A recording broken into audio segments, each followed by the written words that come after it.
我流氓啊！非礼啊！非礼啊！流氓！非礼啊！救命啊！流氓！大哥，他非礼我！好你个小白脸，敢祸害我妹子！我都不认识这大姐，再说是她非礼我呢。非礼我妹子还不认账，给我打！我有钱。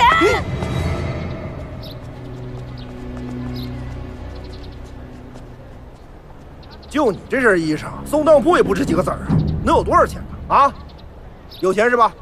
来，给钱。嘿嘿，不就是要钱吗？钱啊，有的是。别让他跑了！站住！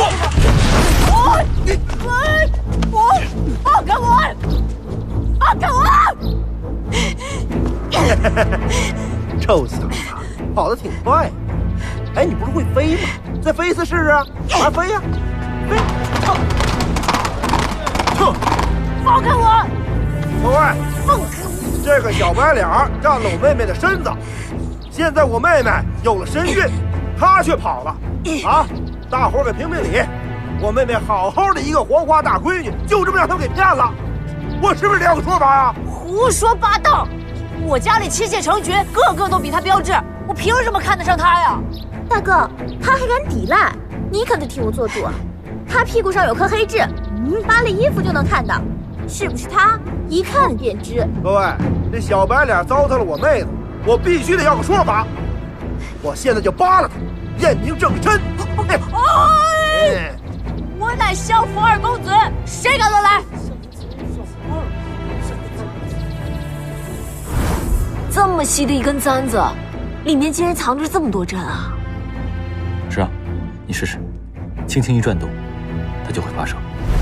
别听他胡说八道，你就说自己是皇帝老子，今儿个也得扒了你验明正。哎呀，大哥，什么暗器？暗器？什么暗器啊？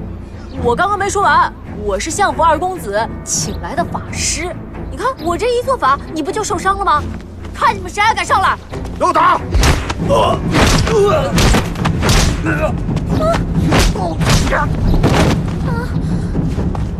石趴下！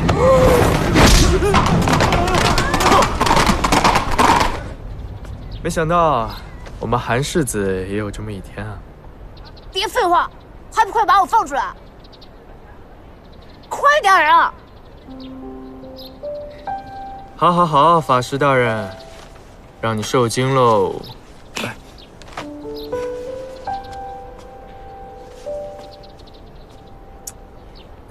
怎么样？没受伤吧？没事。啊！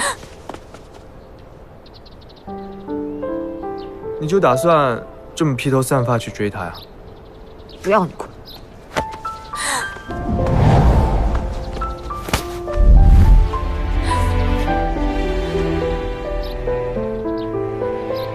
我救了你，你难道就不想道声谢吗？你放开我！路见不平，拔刀相助，乃我辈的本分，有什么好谢的？若是他这么抱着你，你会让他松手吗？你胡说什么呢？再不放开，我对你不客气了。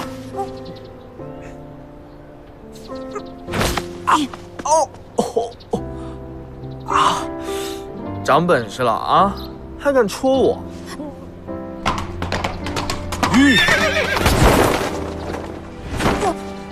殿下，你去哪儿了？刚刚非礼我的那个大姐往那儿跑了。没事，姬爷已经抓上，送回府里了。